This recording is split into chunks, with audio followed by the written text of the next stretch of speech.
여러분 안녕하십니까? 이동관 대통령실 특보가 과거 이명박 정부 홍보수석이던 지난 2010년 홍보수석실 요청으로 국정원이 생산한 언론 장악 문건이 국회 대정부 질문에서 공개됐습니다.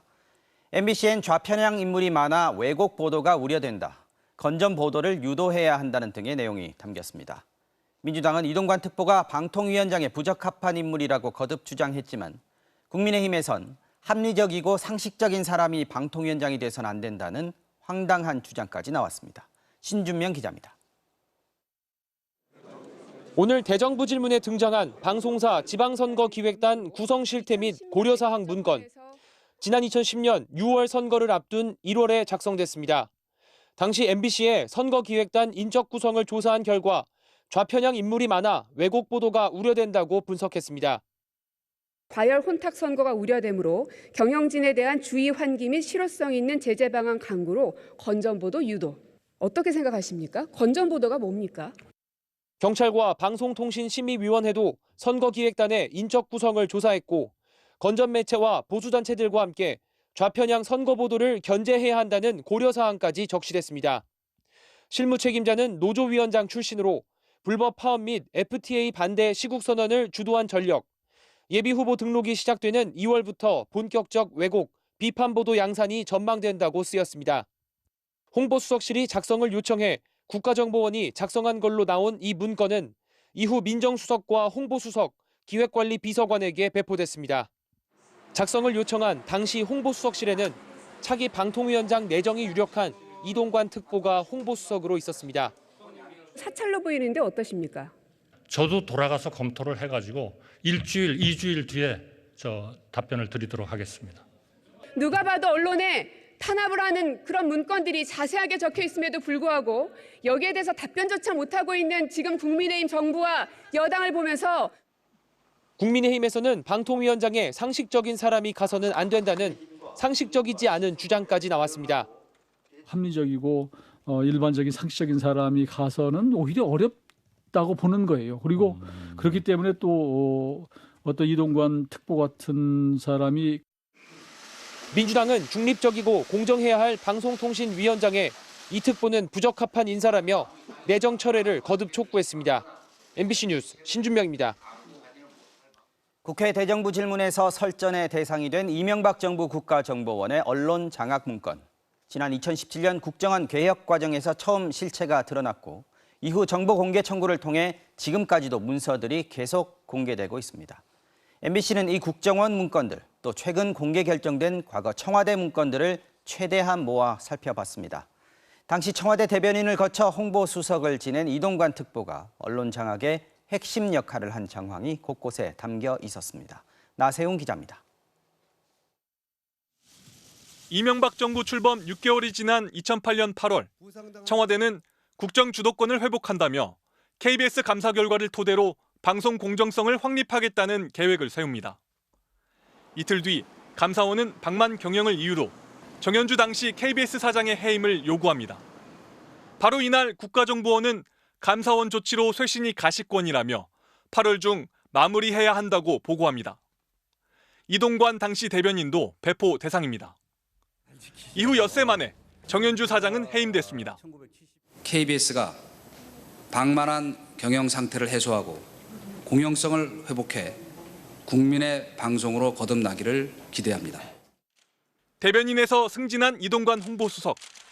2009년 12월 이 홍보수석이 요청했다고 적시된 국정원 문건입니다. 국정원은 좌편향 PD와 진행자가 4대강 등 현안을 왜곡 보도해 대책이 시급하다. 손석희의 시선 집중이 출근길 민심을 호도한다며 좌편향 진행자 퇴출과 출연자 교체를 권고하고 문제 프로그램 폐지와 변경을 끌어내겠다고 보고했습니다. 홍보수석이 요청한 또 다른 문건에서 국정원은 실명들을 거론하며 KBS의 좌편향 간부, 무소신 간부를 반드시 퇴출하거나 보직을 변경해야 한다고 보고했습니다. 프로그램을 폐지하는 문제, 마음에 들지 않는 인사들을 인사조치하는 문제, 직권남용 권리행사 방해죄에 해당된다고 생각됩니다. 최근 공개된 청와대 문건에선 홍보수석실이 직접 보도에 개입한 정황도 보입니다. YTN이 한중일 정상회담에 대해 부정적인 외신 반응을 리포트한 건 문제라면서 10시 이후 비보도 조치했다고 돼 있습니다. MBC는 수차례 이동관 특보에게 당시 국정원 보고 요청이나 방송 개입에 대해 물었지만 아무 답변을 보내오지 않았습니다. MBC 뉴스 나세웅입니다. 공개된 문건들을 보면 이명박 정부는 여러 국가기관을 조직적으로 동원해 MBC를 비롯한 언론들을 장악하려는 시도를 했던 걸로 보입니다. 법원은 문건에 나타난 행태들이 방송의 자유를 침해한 위헌적인 행위라고 못 박았는데요. 다만 당시 청와대나 언론 정책의 핵심이던 이동관 특보까지 수사나 재판이 이루어지지는 못했습니다. 이어서 신재웅 기자가 보도합니다. 지난 2009년 8월 국가정보원의 MBC 조기 정상화 추진 방안 문건. 사장 사퇴를 9월 초까지 마무리한다. 자진 사퇴가 여의치 않으면 해임 처리한다. 10월 중순 물갈이를 완료한다고 돼 있습니다. 방송사 인사에 노골적으로 개입하는 내용의 이 문서 배포처에는 대변인도 포함됐습니다. 당시 청와대 대변인이 이동관 특보였습니다. 국가기관들은 조직적으로 움직였습니다. 2009년 초 국정원 요청에 따라 감사원이 방송문화진흥회 감사를 검토하고 있다. 감사 착수만으로 효과가 있으니 계속 협조한다는 문구가 나옵니다. 1년 뒤인 2010년 초 감사원은 12년 만에 MBC 대주주인 박문진 감사에 나섰습니다. 청와대에 대한 수시 보고, 또 기관의 조직적 공조 정황이 나왔지만 검찰 수사는 위로 뻗어가진 못했습니다. 너무 오래 지났기 때문입니다. 2017년 당시 수사팀 관계자는 직권남용죄 등 공소시효인 7년이 지났고 보고받은 것 이상으로 청와대의 공모를 입증하긴 어려웠다고 말했습니다. 원세훈 전 국정원장만 재판에 넘겨졌습니다. 법원은 현행법으로 처벌하긴 어렵다면서도 방송의 자유와 기업 경영의 자유를 침해한 위헌적인 행위라고 질타했습니다. 인사조치나 프로그램 개편이나 이런 부분에 직접적으로 개입한 증거가 있었고 그 당시에 그 불법적인 활동들이 있었다라고 하는 것은 분명히 확인된 사실이라고. 이동관 특보는 국정원의 방송장악 문건을 보거나 지시한 적이 없다고 부인해왔습니다. 위헌적 언론장악의 실체가 드러나기 전인 2015년 낸 자서전에선 정보기관은 대통령의 눈과 귀 역할을 해야 한다. 대통령의 국정 철학을 헤아려 선제적으로 행동하되 대통령에게 부담을 지우지 않고 무한 책임을 진다며 국정원의 역할을 강조했습니다. MBC 뉴스 신재웅입니다. 방송통신위원회가 KBS 수신료 분리징수를 위한 시행령 개정 작업에 본격 착수했습니다. 야당은 방송 장악을 위한 거라고 반발하고 있는데 시행령 개정은 국회 동의가 필요하지 않아 작업에 속도를 낼 것으로 보입니다. 배주환 기자입니다. 방송통신위원회가 오늘 전체 회의에서 방송법 시행령 개정안을 정식 접수했습니다. 전기요금에서 TV 수신료를 분리 징수하는 방안을 마련하라는 대통령실 권고가 나온 지 9일 만입니다. 개정안은 현행 지정받은 자가 수신료를 징수할 때 고유 업무와 결합해 이를 행할 수 있다 해서 행해서는 아니 된다로 바꾸는 게 내용입니다. 지금까지는 한전이 전기요금에 붙여서 수신료를 걷었지만 앞으로는 그래선 안 된다는 겁니다. 위원장을 포함해 총 5명으로 구성된 방통위는 대통령이 2명을 지명하고 여야가 3명을 추천하는 방식입니다.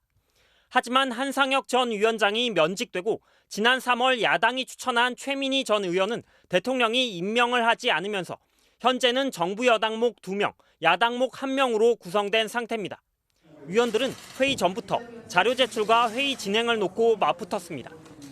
대통령실 국민제한심사위원회의 토론 참여 토론 결과 및 TV 수신료 징수 방식 개선 관련 공고안을 통보받았는데 이 자료를 원본을 달라고 한 겁니다. 말씀 들었으니까 회의 진행을 하면서 그때 필요한 사항이 있으면. 회의에서도 수신료 징수 방식은 시대 변화를 반영해 시행령을 개정할 수도 있다는 주장과 사회적 합의가 필요한데 시행령 한 줄을 고쳐 안건을 의결하는 게 맞느냐는 주장이 엇갈렸습니다. 결국 정부 여당 측인 김효재 부위원장과 이상인 위원이 찬성표를 던져 안건 접수는 2대1로 통과됐습니다. 방통위를 찾은 야당은 현재 구성이 파행적인 상황에서 중요 안건을 강행 처리하는 것은 공영방송 장악 의도라며 항의했습니다. 방송을 장악하고 통제하기 위한 방송장악위원회, 통제위원회가 돼서는 좀 곤란하지 않겠습니까? 행정부의 행정 행위에 대해서 국회가 이래라 저래라 하신 데 대해서는 저는 동의할 수는 없습니다. 방통위는 이번 주 안에 시행령 개정안을 입법 예고할 계획입니다. 이후 국무회의 의결, 대통령의 재가 등을 거쳐 시행령 개정안이 공표되는데 이르면 석 달 안에 모든 작업이 마무리될 것으로 보입니다. MBC 뉴스 배주환입니다. 수사에 대한 억울함을 호소하며 분신에 숨진 건설노조원 고 양회동 씨. 유가족은 사흘째 대정부 질문이 진행 중인 국회 방청석을 지키고 있습니다. 혹시라도 정부가 사과나 애도의 뜻을 표하지 않을까 싶은 기대 때문인데요. 그 앞에서 원희룡 국토교통부 장관은 분신을 왜 수수방관했냐면서 또다시 의혹을 꺼내들었습니다. 차주혁 기자의 보도입니다. 사흘째 이어진 국회 대정부 질문. 고 양회동 씨의 형님은 사흘 내내 방청석을 떠나지 못했습니다.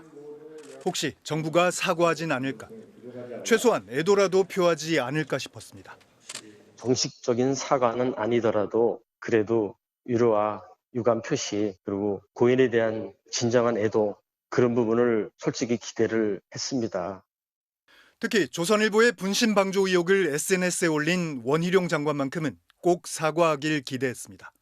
SNS에 지금도 올려 있는데 이거 사과하실 생각 없습니까? 저는 고 양회동 씨의 죽음에 대해서는, 그 자체에 대해서는 평가를 하거나 언급한 사실이 없습니다. 사과 대신 원희룡 장관은 현장에 있었던 동료가 왜 분신을 말리지 않았냐면서 석연치 않은 마음은 변함이 없다고 했습니다. 그러면서 목격자인 노조 간부를 지목해 지금도 기억이 안 나냐고 되물었습니다. 직접 쓰신 거 맞죠? 저는 방조했다고까지는 안 했습니다. 왜 수수방관했느냐, 왜 말리지 않았느냐. 고인의 죽음이 아니라 저 위에 부위원장의 수수방관한 석연치 않은 행동. 유족들이 와 있습니다. 말씀 좀 삼가하세요. 저는 지금도 역시 석연치 않은 마음은 변함이 없습니다. 지금도 기억이 안 납니까? 부위원장님, 지금도 기억이 안 나십니까? 당시 목격자가 기억이 잘 안 난다고 했던 순간은 분신이 발생한 직후 상황이었습니다. 순간 뻥소리와 함께 그냥 저는 뒤로 확 넘어가고 그냥 주저앉은 것 같고, 그 다음에 진짜 솔직히 말해서 기억이 안 납니다. 일단락된 분신 방조 의혹을 장관이 다시 꺼내든 건 2차도 아닌 3차 가해라면서 유가족은 분노했습니다. 적어도 그 얘기는 꺼내지 말았어야 돼요. 남이 아픔을 하면은 가서 위로는 못 해주더라도 가서 상처를 후벼 파는 일은 안 하잖아요. 지금 저희 가족들 상처를 또 후벼 팠어요. 건설의 날 기념식이 열리는 내일, 건설노조는 정부의 노조 탄압을 규탄하는 집회를 열기로 했습니다. MBC 뉴스 차주혁입니다. 이런 가운데 건설노조가 고 양회동 씨의 장례를 이번 주말부터 닷새간 노동시민사회장으로 치르기로 했습니다. 지난달 1박 2일 집회로 수사를 받고 있는 간부들 역시 장례 이후 경찰에 출석하겠다는 입장인데요. 원래 오늘까지 출석하라고 통보했던 경찰의 대응이 주목됩니다. 이동경 기자가 보도합니다. 지난달 2일 분신에 숨진 고 양회동 씨. 빈소가 차려진 지 42일째인 오늘까지도 유가족과 노조는 정부의 사과를 요구하고 있습니다. 고인에게 씌워진 무고한 누명을 풀기 전까지는 고인을 영면을 못 해드리겠다. 하지만 노조는 오늘 장례 일정을 확정했다고 밝혔습니다. 주말인 오는 17일부터 닷새 동안 노동시민사회장으로 장례를 치르고 양 씨를 경기 남양주 마석 모란공원에 안장할 계획입니다. 정부로부터 사과는 받지 못했지만 장례를 치를 수 있을 정도로는 고인의 명예가 회복됐다는 겁니다. 윤석열 정권의 그 누구도 사과하지 않는 동안 어떤 뜻으로 살아왔는지 알게 되었습니다. 사회적 명예 회복이 이루어지고 있는 것입니다. 노조는 21일 발인 당일 공개된 장소에서의 노제나 연결식을 계획하고 있다고 밝혔습니다. 통상 연결식 등 관혼상제는 사전 신고가 필요한 집회로 간주되지 않습니다. 하지만 현장에서 정치적 구호가 나오는 등 본래 목적에서 벗어나면 집시법 적용도 가능하다는 게 경찰 입장이어서 충돌 가능성도 배제할 수는 없습니다. 지난달 1박 2일 노숙농성 관련 경찰 수사를 받고 있는 건설노조 관계자들은 장례가 끝난 뒤 출석하겠다고 밝혔습니다. 양해동 열사의 노동시민사회 장이 마무리된 후 경찰의 출석에 조사를 응할 것입니다. 앞서 경찰은 장옥기 건설노조 위원장 등 간부와 조합원 29명을 집시법 위반으로 입건했습니다. 이 중 장 위원장과 실장급 간부 2사람에겐 4차례 출석 요구서를 발송했는데 오늘까지 출석하지 않으면 체포하겠다고 밝힌 상태입니다. 체포영장을 신청할지 여부에 대해 경찰 관계자는 오늘 불출석과 관련된 조치는 서울경찰청의 지침을 기다리고 있다고 말했습니다. MBC 뉴스 이동경입니다. 오늘 국내 최대 규모의 책 축제인 서울국제도서전이 개막을 했는데 이 도서전의 홍보대사로 한 원로 소설가가 선정이 되면서 논란이 일고 있습니다. 이 박근혜 정부 당시 이른바 문학의 블랙리스트 실행에 관여했던 인물로 알려졌기 때문인데요. 이 문화예술단체 회원들이 항의에 나섰는데 마침 전시를 관람하던 김건희 여사의 경호팀이 이를 제지하면서 몸싸움이 벌어지기도 했습니다. 임소정 기자가 취재했습니다. 서울국제도서전의 개막식 행사장. 두 팔을 붙잡힌 송경동 시인이 밖으로 끌려 나옵니다. 한국작가회의 등 9개 문화예술단체 회원들이 행사장에 들어가려다 제지당했습니다. 그 시각 김건희 여사가 도서전을 참관하고 있어 경호팀에서 이들의 접근을 막아선 겁니다. 시위하고 그러려고 들어온 게 아니에요. 근데 왜 이렇게 우리를 자극을 합니까? 문화예술단체 회원들이 나선 이유는 국제도서전의 홍보대사 6명에 원로 소설가 오정희 씨가 포함된 데 항의하기 위해서입니다. 오 씨는 국내 여성 문학의 원류로 평가받는 소설가입니다. 박근혜 정부 당시 이른바 블랙리스트에 오른 작가들을 기금 심사에서 배제하라는 지시를 이행한 것으로 진상조사에서 드러난 인물이기도 합니다.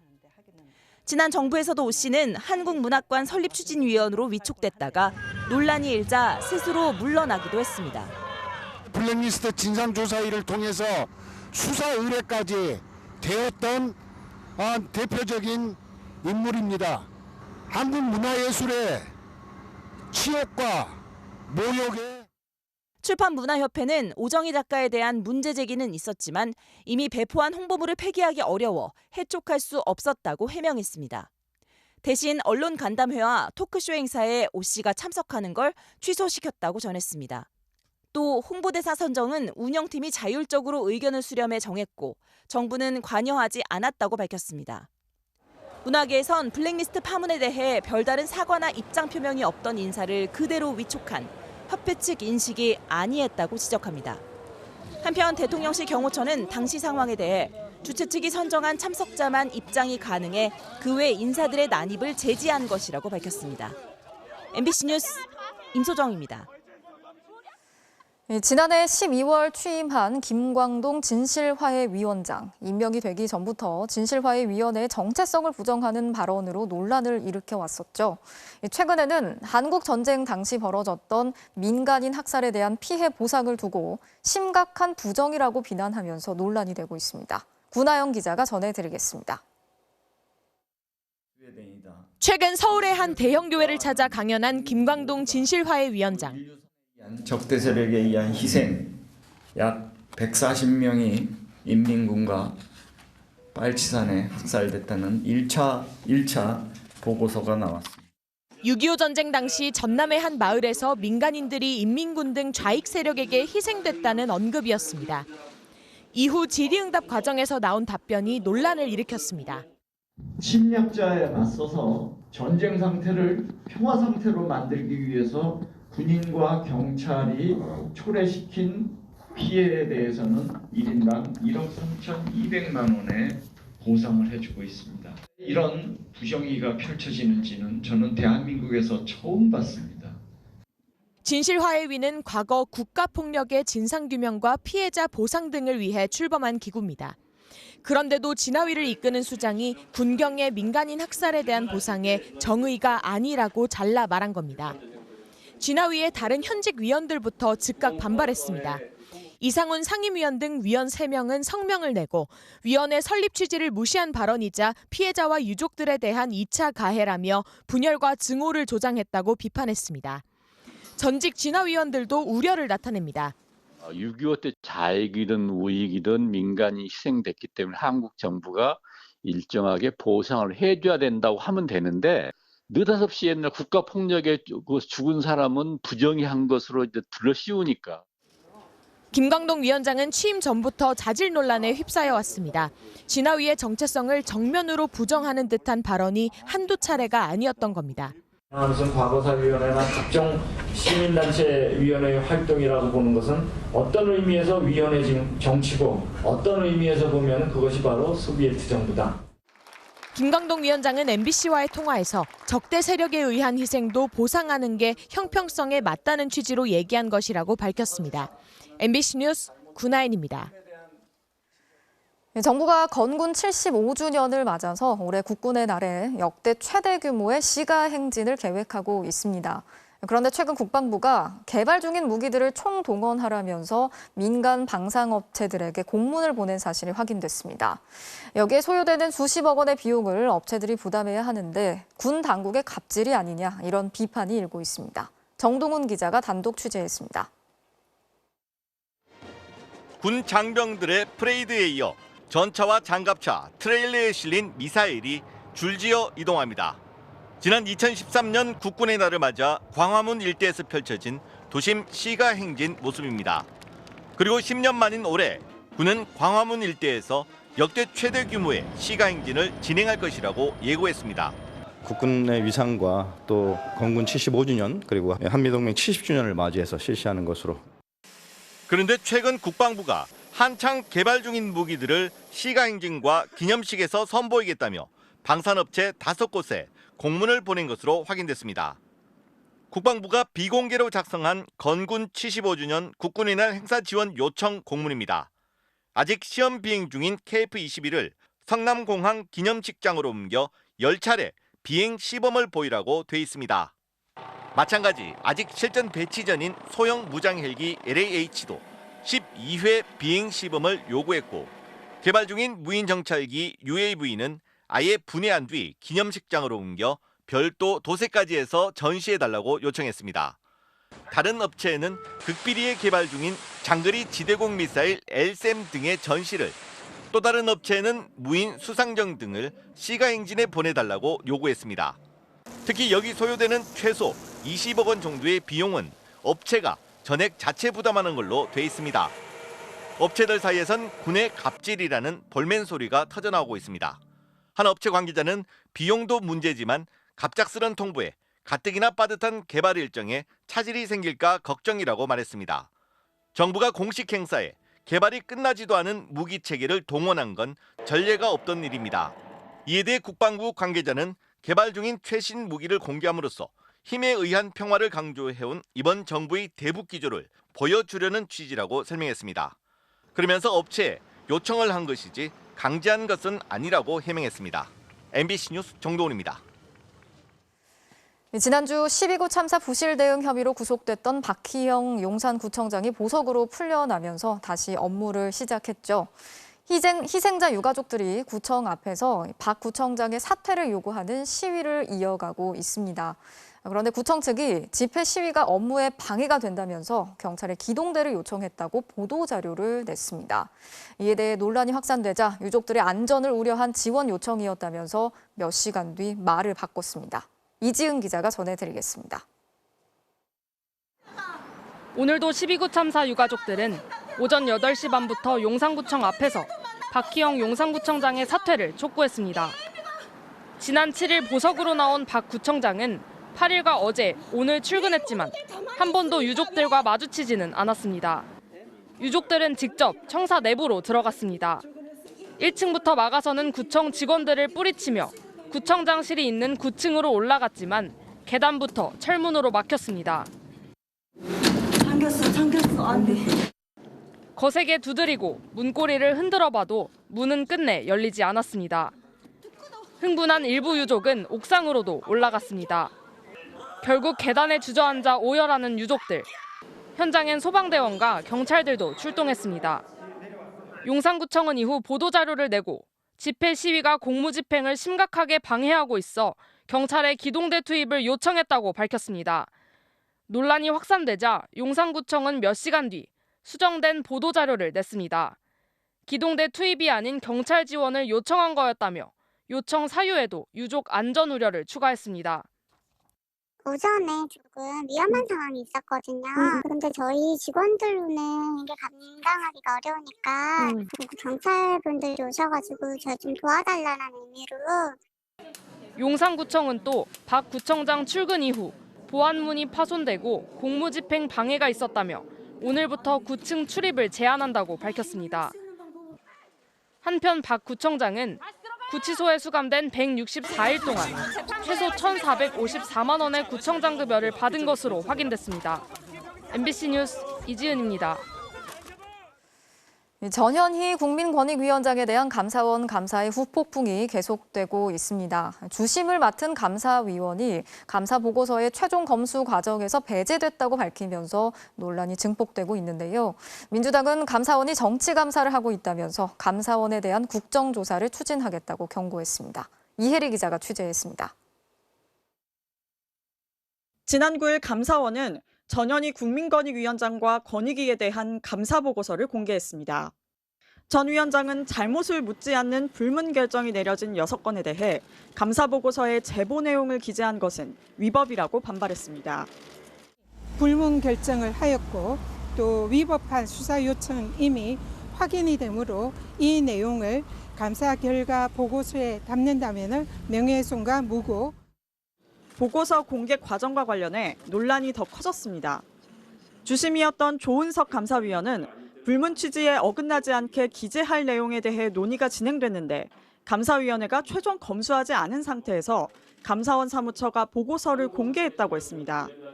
이에 감사원 사무처는 최종 시행문에 감사위원회 의결과 다른 내용이 들어간 것이 없고 절차에도 문제가 없다고 다시 반박했습니다.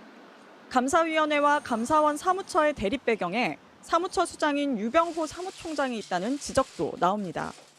전현희 권익위원장에 대한 감사를 주도한 것으로 알려진 유 사무총장은 대통령실에 직접 하명을 받고 전 정권 인사에 대한 표적 감사를 벌인다는 야당의 비판을 받아왔습니다. 대통령실 정책기획수석과 전화 통화하신 적 있습니까 없습니까? 제가 답변 드릴 의미가 없습니다. 메시지 주고받으신 적 있습니까 없습니까? 따로 답변 드리지 않겠습니다. 유 사무총장이 감사위원들의 보고서 열람 권한을 제한했다는 의혹도 제기됐습니다. 전산 담당자에게 열람 결제 클릭하는 서명란 자체를 없애라. 문제가 생기면 내가 책임지겠다. 라고 강압적으로 요구를 했다고 합니다. 민주당은 감사 보고서 허위 조작의 주범인 유병호 사무총장을 즉각 파면하라고 요구하며 정치감사, 표적감사를 일삼은 감사원에 대한 국정조사를 추진하겠다며 공세 수위를 높이고 있습니다. MBC 뉴스 이혜리입니다. 매달 최대 70만 원씩 저축하면 5년 뒤에 5천만 원을 받을 수 있는 청년 도약 계좌가 내일 출시됩니다. 상대적으로 소득이 낮은 청년들에게 정부가 납입금을 일부 지원해서 자리를 잡을 수 있게 돕겠다는 건데요. 김아영 기자가 전해드립니다. 은행 예적금 이자가 높아졌다곤 하지만 사회초년생들이 월급을 모아 목돈을 만드는 건 여전히 쉽지 않습니다. 진짜 직장인들 1년에 1,000만 원 모으기도 사실 진짜 힘든데.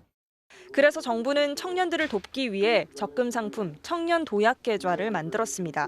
한 달에 최대 70만 원까지 5년간 납입하면 만기에 최대 5천만 원까지 받을 수 있습니다. 정부 지원금과 이자를 더하면 본인이 넣은 원금보다 800만 원 정도 더 모으게 됩니다. 기본금리는 5대 시중은행 기준 4.5%, 여기에 우대금리 조건을 맞추면 최대 연 6%를 적용받을 수 있고 이자 소득은 모두 비과세입니다. 가입 직전 연도 연봉이 6천만 원 이하일 경우는 매달 40만 원 이상 저축하면 정부가 추가로 월 약 2만 원씩 보태줍니다. 미래 세대에 대한 사회적 책임을 다한다는 측면을 고려해 주시기 바랍니다. 다만 청년이라고 해서 모두 가입할 수 있는 건 아닙니다. 만 19세부터 34세까지 청년 중 연봉 7,500만 원 이하여야 하고 본인을 포함한 가구원 소득의 합이 중위소득 180% 이하여야 가입 가능합니다. 지난해 기준으로 계산하면 3인 가구는 월 가구 소득이 755만 원, 4인 가구는 921만 원을 넘지 않아야 합니다. 가입은 비대면 방식으로 11개 은행의 앱을 통해 오전 9시부터 오후 6시 반까지 가능하고 오는 21일까지는 출생연도 끝자리를 기준으로 5부제로 운영합니다. MBC 뉴스 김아영입니다. 네, 최고금리 6%의 비과세, 현재 적금 금리로 보면 파격적이라고 할 만큼 혜택이 좋지만 실제 이 금리 받기는 쉽지 않습니다. 4.5% 기본금리 외에 추가 우대금리를 받으려면 은행들이 요구하는 요건을 맞춰야 하는데 그게 상당히 까다로워서 빚 좋은 개살구 아니냐는 평가도 나옵니다. 고재민 기자가 살펴봤습니다. 5년 동안 5천만 원 모으기. 정부의 목표대로 돈을 모으려면 5년 동안 매달 70만 원을 넣고 우대금리까지 모두 받아야 합니다. 하지만 현실적으로 우대금리를 다 적용받는 건 쉽지 않습니다. 되게 혜택은 좋은데 조건이 너무 까다로워서 이거는 저도 못하겠다라는 생각은 사실 많이 했었어요. 우선 모든 은행이 0.5%씩 주는 저소득층 우대금리의 경우 연소득이 2,400만 원 이하이거나 자영업자 등의 경우엔 연간 종합소득이 1,600만 원 이하여야 합니다. 연소득을 조금 더 높여도 되지 않을까 싶긴 해요. 네. 얘기해 주신 거 들어보면 저는 안 될 것 같거든요. 또 연봉이 2,400만 원이면 월 실수령액이 180만 원 정도인데 청년들의 한 달 생활비 지출이 평균 약 160만 원인 것을 감안하면 부모의 도움 없이 월 70만 원씩 넣는 것도 쉽지 않습니다. 그마저도 가입 후에 소득이 늘면 소득 우대금리 혜택이 줄어듭니다. 70만 원이면 그거를 계속 넣어야 되는 거잖아요. 네. 월급에서 그 정도면 조금 부담되는 것 같아요. 물가도 오르고 다 올랐는데. 또 은행별 우대금리 조건이 지난주 공개한 사전 금리 공시 때보다는 다소 완화됐지만 여전히 까다롭다는 아쉬움도 남아 있습니다.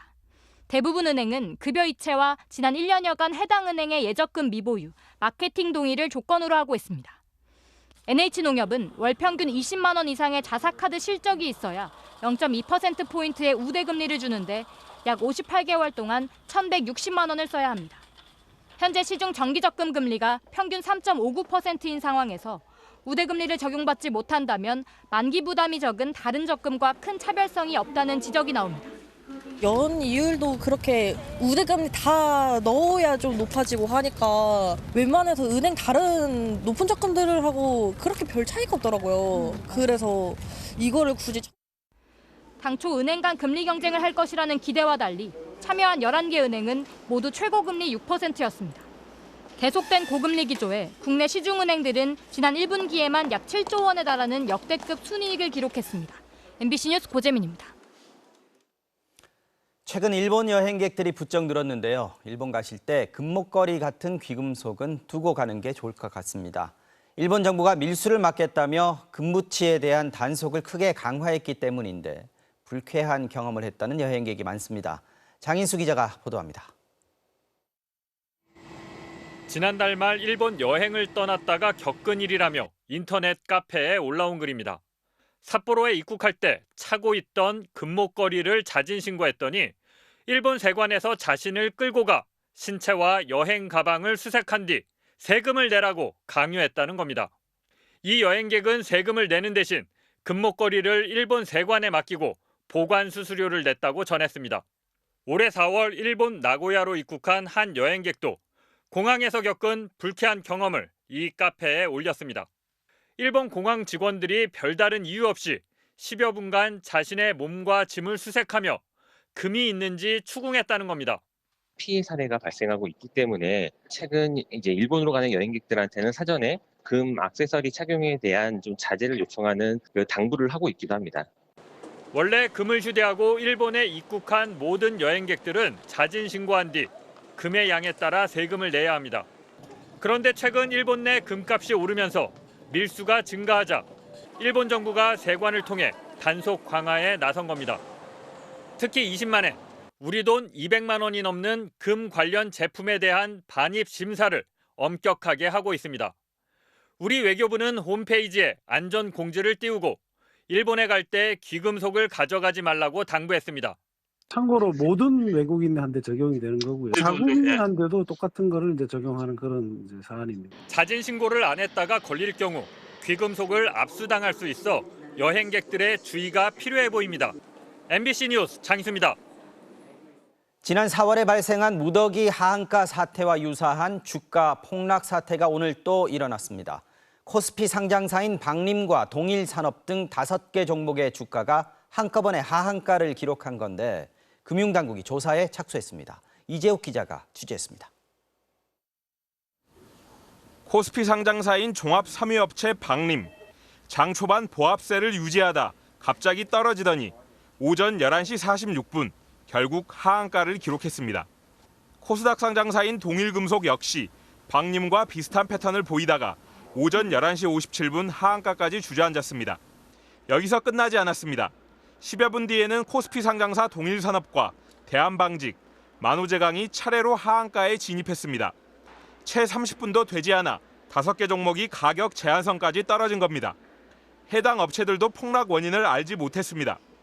그런 거는 전혀 없고 저희도 좀 의아하긴 한데 저희가 하는 아무런 일도 없습니다. 내부적으로 좀 악재라든지 좀 이유가 있었나요? 아니, 없었습니다. 현재까지 이번 무더기 폭락 사태의 원인은 파악되지 않은 가운데 지난 4월 삼천리와 서울가스 등 8개 종목이 하한가로 내려앉은 SG증권발 폭락 사태가 떠오르는 상황.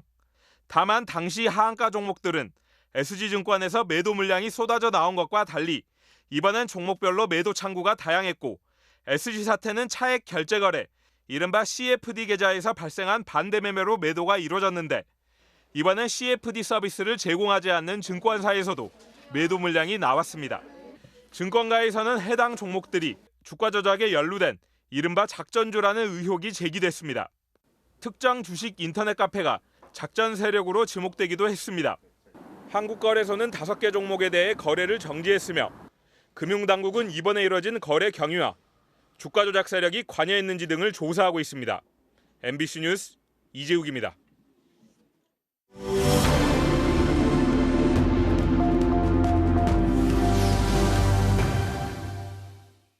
지난해 여름 서울 서북부에 이른바 러브버그라는 혹파리떼가 출현해 주민들이 피해를 호소했었죠. 어디서 왔나 했더니 주로 일본 오키나와에서 서식하는 종인 것으로 확인됐습니다. 최근 들어 각종 곤충들이 떼지어 몰려드는 현상 흔한데요. 왜 이런 일이 벌어지고 있는 건지 류현준 기자가 취재했습니다. 해풍을 맞으며 자란 옥수수가 알알이 여물고 있습니다. 가까이 살펴보니 어린 나무의 잎마다 벌레 먹은 흔적이 보입니다. 속잎을 열어봤더니 노르스름한 배설물 사이로 애벌레 한 마리가 모습을 드러냅니다. 열대 거세미 나방의 유충으로 옥수수를 비롯한 거의 모든 식물에 큰 피해를 입힙니다. 새잎이 나올 걸 다 갉아 먹어버렸으니까 옥수수가 더 크지를 못하겠죠. 결국은 이제 수확을 할 수가 없다는 게 됩니다. 아메리카 대륙이 원산지인 열대 거세미 나방은 대서양을 건너 지난 2016년부터 아프리카를 덮쳤습니다. 수천만 명이 주식으로 먹을 수 있는 옥수수 1,770만 톤이 매년 사라졌고 피해는 식량 위기로 번지고 있습니다. 나방은 2년 뒤 인도를 거쳐 2019년에 중국과 한국으로 들어왔고 다시 2년 뒤에는 오세아니아까지 사실상 지구를 한 바퀴 돌았습니다. 한국에는 봄철마다 중국에서 수백 킬로미터를 날아와 주로 서남해 지역 농가에 피해를 입힙니다. 가장 먼저 상륙하는 곳은 제주도. 이처럼 옥수수 한 그루에서 유충이 먹은 흔적이 발견되면요, 주변 9그루 정도에는 같은 알 덩어리에서 깨어난 유충들이 퍼져 있을 가능성이 높습니다. 올해는 작년보다 한 달여 빠른 4월 중순부터 성충이 발견됐고 남해안 지역까지 번지면서 주의보까지 발령됐습니다. 저희가 뭐 특별히 할 수 있는 게 없어요. 뭐 벽을 세울 수 있는 것도 아니고. 기후위기의 영향이 더욱 뚜렷해진 겁니다. 기후변화에서 날씨가 따뜻해지니까 그 북상하는 속도가 빨라졌다는 거예요. 일시적으로 문제가 아니라 앞으로 지속적으로 일상적인 해충이 될 가능성이 크다. 지난해 서울 서북부 지역에 대량 발생해 민원이 빗발쳤던 일명 러브버그. 서울대 연구팀이 유전자 검사 등을 통해 일본 오키나와와 중국 남부에 주로 서식하는 붉은 등 우단 털파리란 사실을 처음 밝혀냈습니다. 열대지방 곤충이 서울에서 대량 발생한 것은 기후변화 영향이 큰데 올해도 지난달 애벌레가 발견됐습니다. 동면을 하다가 얼어 죽는 정도의 온도가 됐었다고 하면은 그 정도의 온도가 되지 않을 때 그런 생물들이 살아남을 수가 있죠. 그래서 기후온난화의 영향이. 봄부터 이상고온이 나타나면서 하루살이도 한 달가량 이른 4월부터 곳곳에서 대량 발생했습니다. 저녁 산책에 나온 시민들이 연신 손을 휘저으며 서둘러 지나가고 사람이 돌아다니는데 막 돌아서 도망가고 집에 들어가면 꼭 있죠. 불을 켜놓은 매장에는 예외 없이 하루살이대가 달려듭니다. 벌레들이 너무 많이 달려드니까 불들을 끄고 장사하는데 장사가 안 되니까 다들 이제 문 빨리 닫고 가는 거죠. 부쩍 늘어난 곤충의 습격. 피해를 막기 위해 주로 살충제에 의존하고 있지만 과도한 화학적 방제는 생태계 교란이란 역효과가 뒤따릅니다. 천적이 될 수도 있고 그런 종류도 같이 죽일 수가 있거든요. 당장은 뭔가 해결책을 제시해 준 것 같지만 얘네들 생태계의 교란 때문에 따라서 우선 방제해야 할 해충인지를 가려낸 뒤 곤충을 유인해 제거하는 퇴치기나 천적인 동물이 이용하는 등 환경을 고려한 방제가 필요하다는 지적입니다. MBC 뉴스 류현준입니다.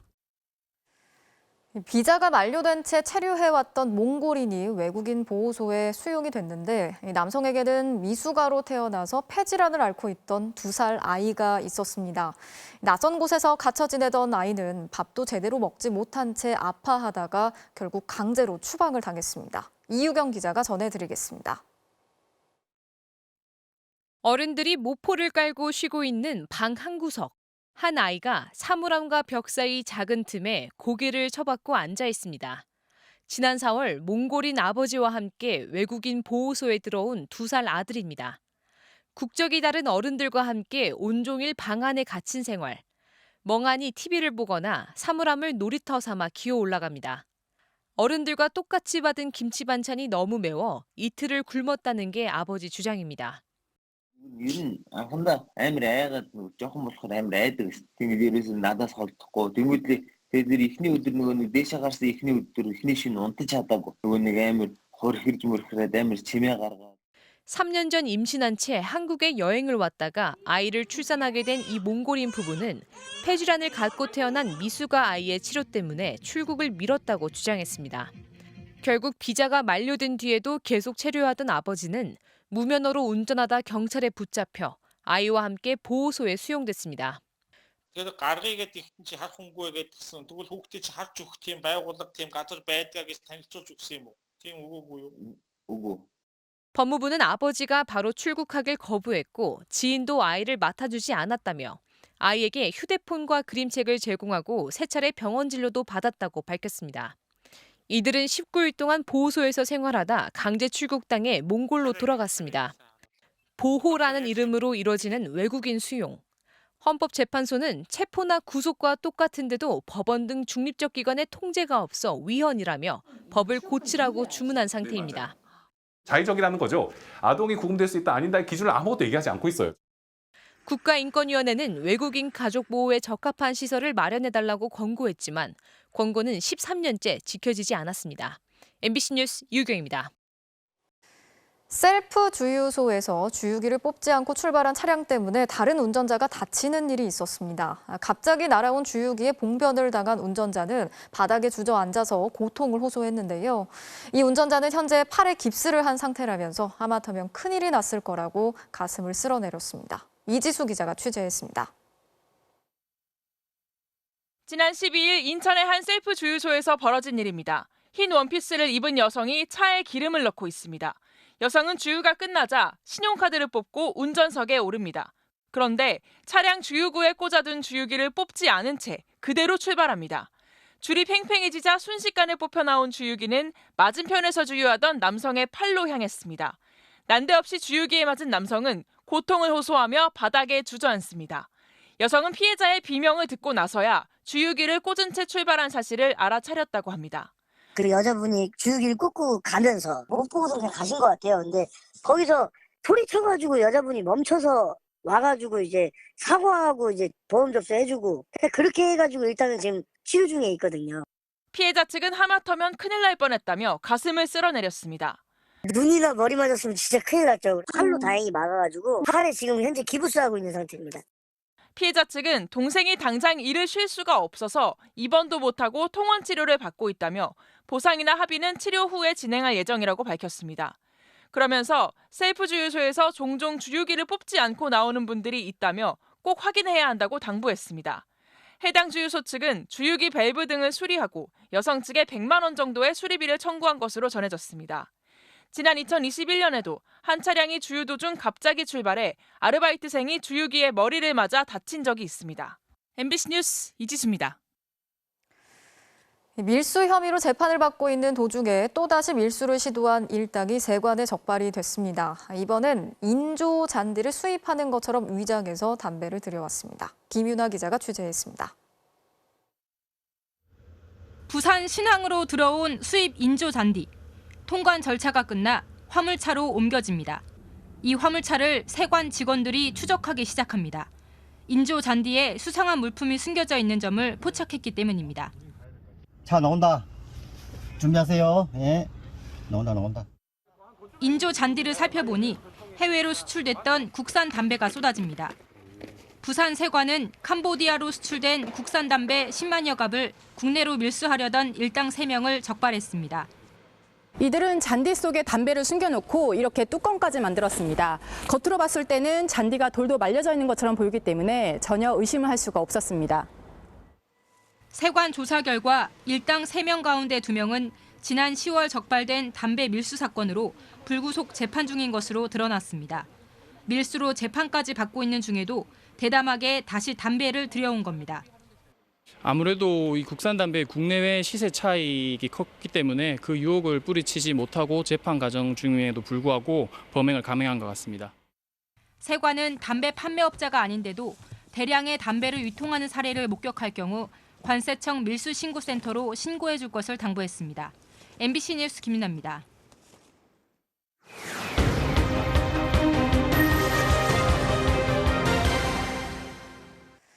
네, 제보는 MBC. 오늘은 한 신인 영화 감독의 이야기입니다. 자신이 직접 쓴 각본으로 연출까지 하기로 영화 제작사와 계약을 맺었는데 갑자기 각본만 빼앗기고 감독이 교체됐다는 통보를 받았다고 합니다. 어찌된 일인지 재은효 기자가 취재했습니다. 올 하반기 개봉 예정인 한 영화 촬영 현장. 그러나 이 영화의 각본과 연출을 맡기로 한 윤모 씨는 보이지 않습니다. 감독이 최근 다른 사람으로 바뀌었기 때문입니다. 당초 윤 씨는 2020년 10월 본인이 쓴 각본으로 연출까지 하는 조건에 제작사와 계약했습니다. 계약금은 500만 원에 불과했고 나머지 보수는 협의 후 지급한다고 돼 있습니다. 반면 감독으로서 해야 할 일은 빼곡히 적혔습니다. 제작 준비, 촬영, 편집 등의 모든 용역을 제공해야 한다. 그러면서도 추가 용역에 대한 보상은 없다. 제3자에게 용역을 제공해선 안 된다는 조건이 붙었습니다. 감독 시켜줄 테니까 으쌰으쌰해서 우리 다 같이 잘 만들어보자. 입봉을 준비하는 사람 입장에서는 그 믿고 가는 수밖에 없고. 하지만 제작은 차일피일 미뤄졌고 필요한 경비는 계속 나가면서 생활고가 닥쳐왔습니다. 각색 작가를 고용을 한다든지 용역비라든지 어떤 지급을 하지 않았어요. 집이 가압류가 되는 등 되게 좀 어려운 상황에 처하게 됐고 지급을 요청드리고 그랬었는데 자기는 지급의 의무가 없다. 윤 씨가 찾아간 중재기구 영화인신문고는 불공정 계약 시정을 권고했습니다. 그러던 지난달 윤 씨는 자신이 건넨 각본으로 다른 감독이 연출을 한다는 소식을 들었습니다. 제작사 측은 여러 차례 연출 업무 수행을 요구했지만 윤 씨가 응하지 않았다며 각본으로 영화를 제작할 권리도 계약상 회사 측에 있다는 입장입니다. 결국 불공정 계약을 문제 삼아 계약 해지를 요구했던 윤 씨는 연출 기회는커녕 10년 넘게 준비해온 각본만 빼앗긴 신세가 됐습니다. 각본 및 감독 계약이 두 개가 분리될 수 없는 단일한 계약서였기 때문에 계약을 했던 겁니다. 그렇지 않았다라고 하면 500만 원이라고 하는 정말 말도 안 되는 액수에 제가 계약을 하지도 않았을 거고요. 문화체육관광부에서 도입을 권고하는 영화 분야 표준 계약서. 감독을 비롯한 각 분야 종사자의 계약 기간은 물론 업무와 보수, 계약 해지 조건까지 명시돼 있지만 강제성이 없습니다. 근로자와 달리 고용노동부 또는 노동청에서 이런 문제를 다루고 있지 않기 때문에 해결할 수 있는 담당 기관이 빈약하다.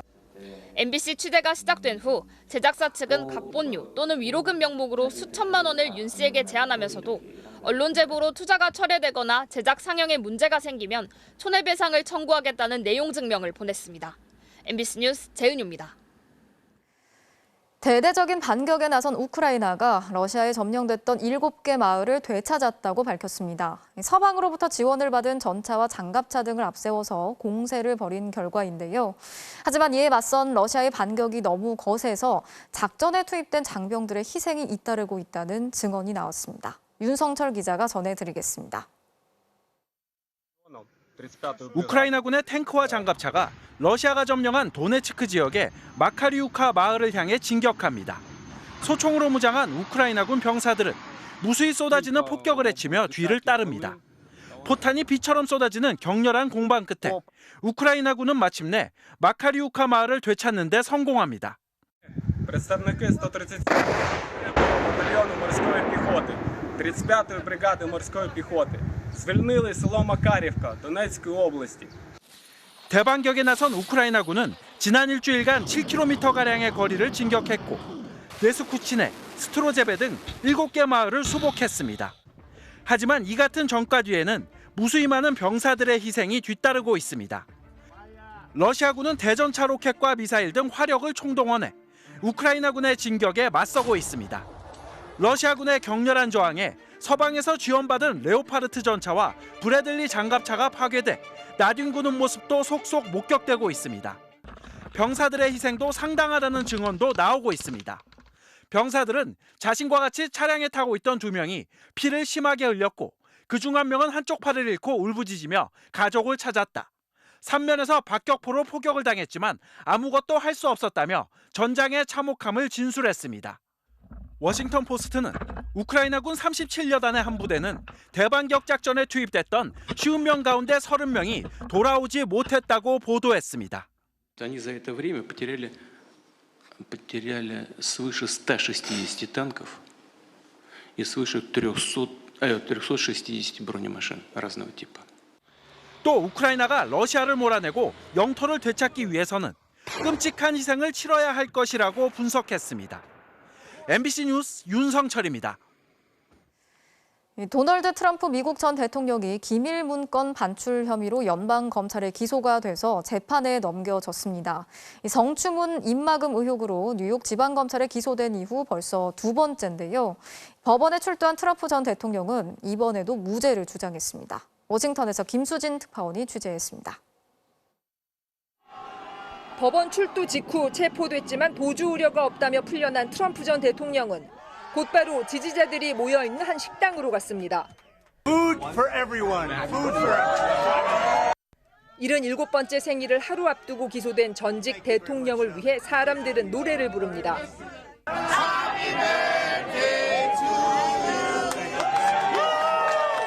국가 기밀을 사적으로 보관한 혐의를 받고 있는 트럼프는 기소는 선거 개입이라고 주장했습니다.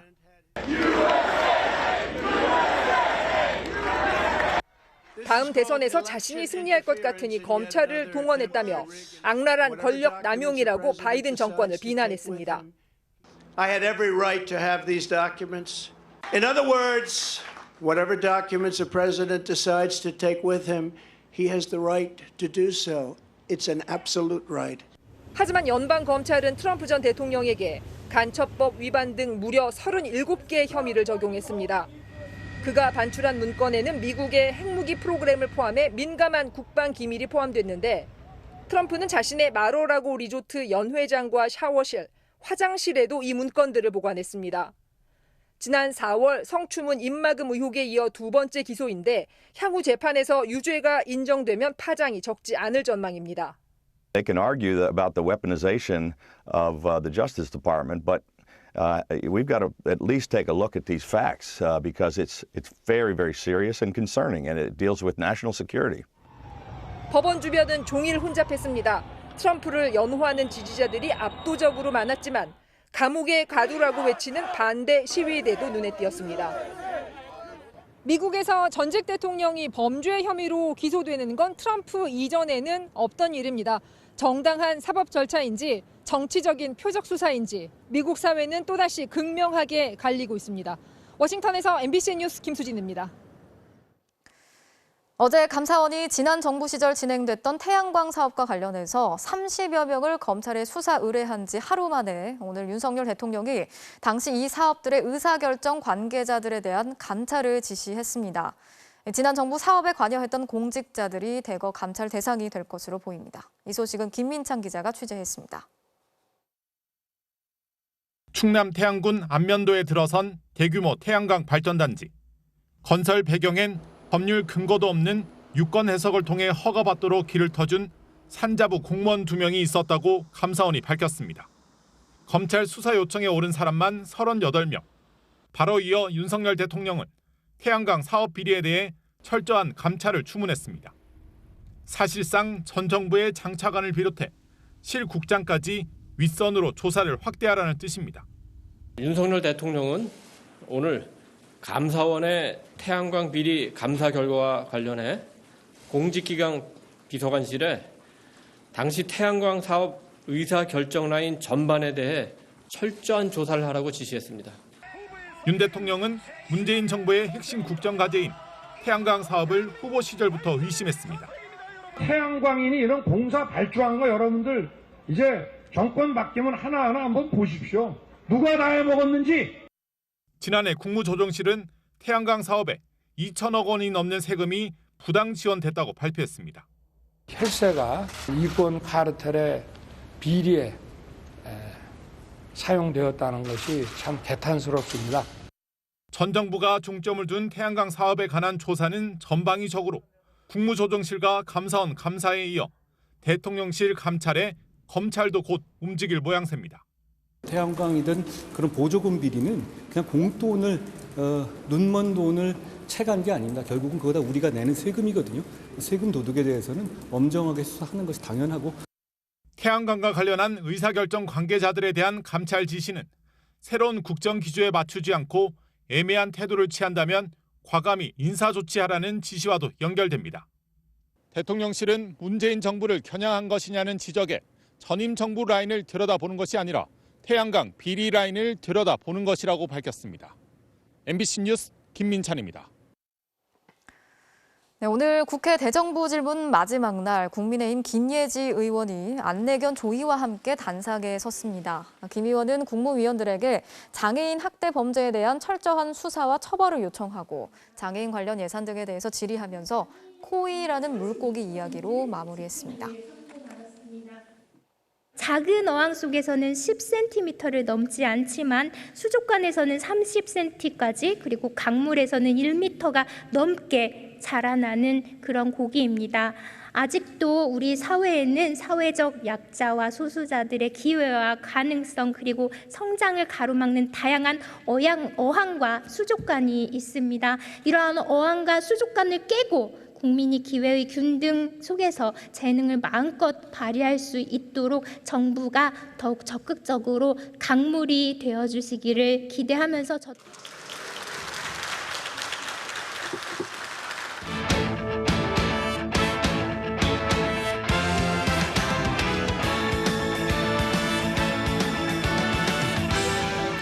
수요일 밤 스포츠 뉴스입니다. 20세 이하 월드컵 4위를 차지한 축구대표팀이 뜨거운 환영 속에 오늘 귀국했습니다. 다시 웃음을 되찾은 선수들은 감사의 행가래로 원팀의 여정을 마쳤습니다. 송기성 기자입니다. 두 대회 연속 4강 신화. 선수들을 맞이한 건 팬들의 따뜻한 한마디였습니다.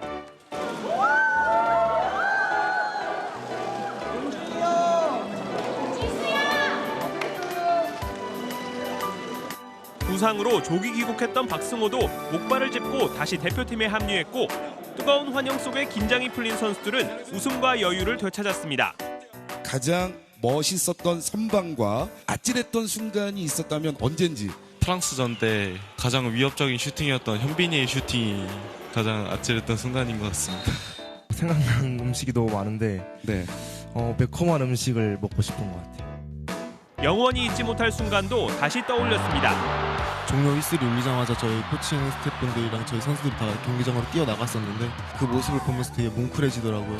저희가 준비했던 것들이 이제 노력의 결실을 조금씩 맺어가고 있구나라는 게 느껴져서 선수들은 장난 섞인 표정으로 김훈중 감독에게 감사의 행가래를 전했고 대회 내내 표정 변화가 거의 없었던 김 감독도 쑥스러운 듯 환한 미소와 애정어린 조언으로 제자들에게 마지막 인사를 건넸습니다.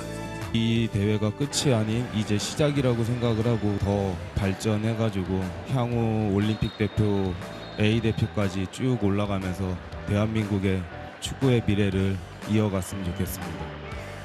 MBC 뉴스 송기성입니다.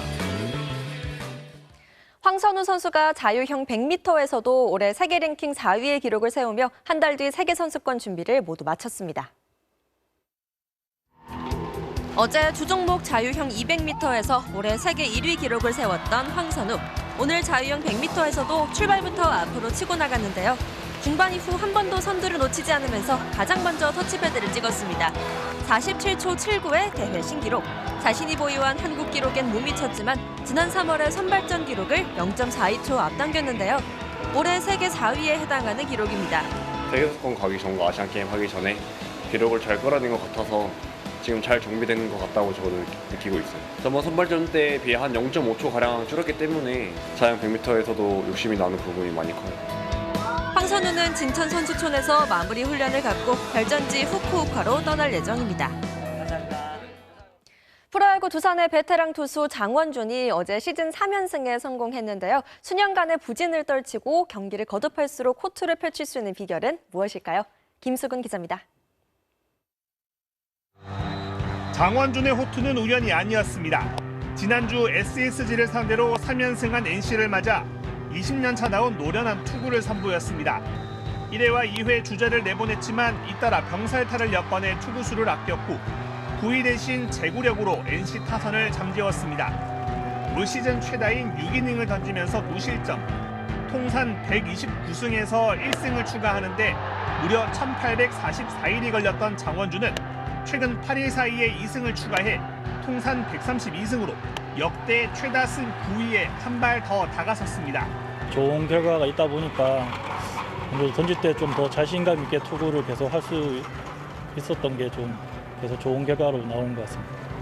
관심을 모은 천안 박건우와의 첫 맞대결에서도 병살타를 이끌어냈습니다. 신경을 안 쓰려 해도 뭐 신경을 쓸 수밖에 없고 봐주려고 하지 말고 그냥 승부하자고 했는데 어쨌든 결과적으로는 제가 좀 더 좋은 쪽으로 한 것 같습니다. 스스로 꼽은 비결은 투심 페스티벌. 올해 3차례 등판해서 투구 절반을 투심만 뿌릴 정도로 집중 구사했는데 최고 구속 141km에도 땅볼을 자주 만들어내며 효과를 봤습니다.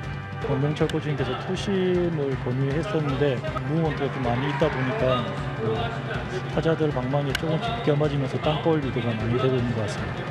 단 1승도 올리지 못했던 지난 4시즌 동안 온갖 고민을 했다는 장원준. 공을 뭐 하루에 한 2바퀴씩 던질 때도 있고 아니면 그냥 일주일 동안 그냥 아무것도 안 하고 쉬는 때도 있고 뭐 시간 지나고 보면 제가 좀 많이 쫓겼던 것 같아요. 리그 최고의 왼손 투수에서 끝물을 내리막과 마주했던 장원준. 모든 욕심을 버리고 공 하나의 소중함만 생각하고 있습니다. 이게 최선을 다하는 선수로 그렇게 남고 싶다고 많이 생각했는데 항상 매 경기에 최선을 다했던 그런 선수로 남고 싶습니다.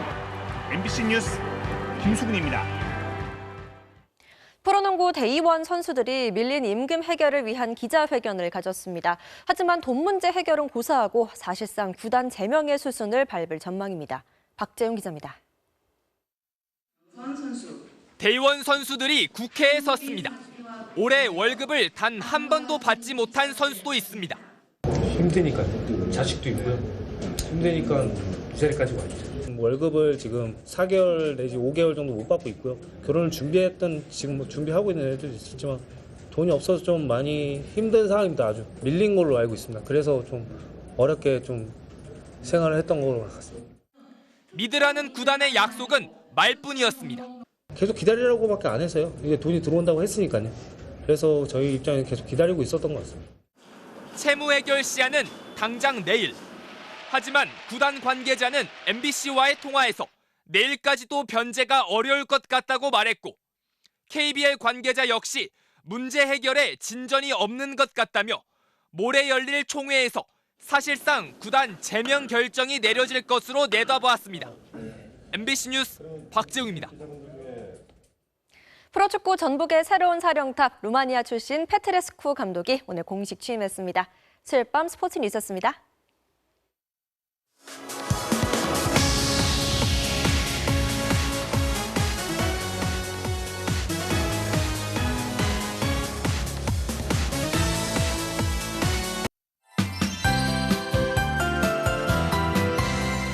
여름의 언덕에서 하늘 표정이 참 변화무쌍합니다. 지금도 곳곳에 소나기가 내리고 있습니다. 특히 영남 지방을 중심으로 시간당 20-30mm 안팎씩 세차게 쏟아지고 있고요. 울산 등지로는 호우주의보와 강풍주의보도 발령 중에 있습니다. 내일까지는 대기 불안정 요소가 남아있기 때문에 곳곳에 또 요란한 소나기 구름이 만들어질 텐데요. 가능성이 큰 지역은 서울, 경기 동부와 강원, 충북과 남부지방입니다. 비의 강도도 오늘만큼 강해서 벼락과 돌풍을 동반해 시간당 30mm 안팎씩 쏟아지는 가운데 우박이 떨어질 가능성도 있어서 조심하셔야겠고요. 바다 안개가 들어오는 서해안 지방에서는 가시거리가 200m 아래까지 좁혀질 수 있어서 안전운전 하셔야겠습니다. 기온은 딱 6월 중순에 해당하는 낮 기온만큼 오르겠습니다. 서울이 28도가 예상되고요. 반면 동풍이 불어드는 동해안 지방은 20도 안팎에 머물면서 선선하겠습니다. 내일 비가 내리지 않는 지역에서는 볕이 오늘보다 강하게 내리쬐겠습니다. 아침 기온은 서울을 비롯한 전국이 18도 안팎의 분포를 보일 텐데요. 낮 기온은 크게 올라서 서울이 28도, 대구 28도가 예상됩니다. 모레 금요일부터는 전국의 하늘 맑아지겠고요. 이후로는 30도를 웃돌면서 더위가 더 심해질 전망입니다. 날씨였습니다. 수요일 뉴스데스크 마치겠습니다. 함께해 주신 여러분 고맙습니다.